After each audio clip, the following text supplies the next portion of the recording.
FPB 78-2 Grey Wolf has voyaged from her build yard in North Island, New Zealand, to New Caledonia, Fiji, French Polynesia, and onward to Chile, Cape Horn, and then on to the Antarctic Peninsula twice, returning home to Guernsey in the Channel Islands via Brazil and the Atlantic.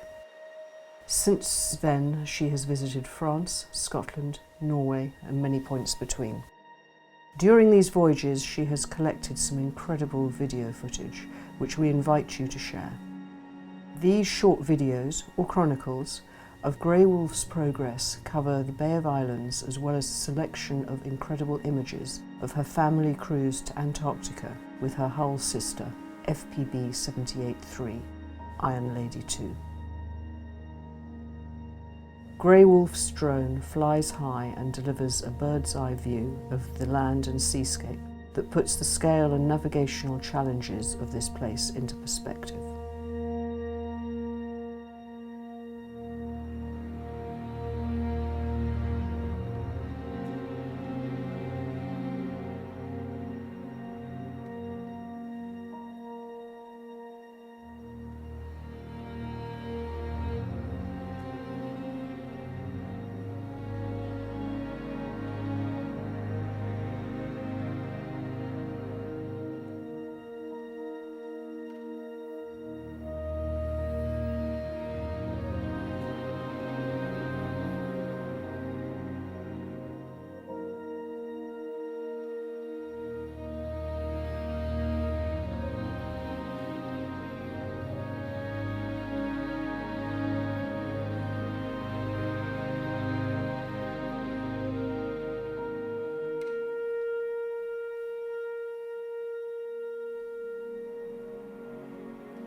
Mm-hmm.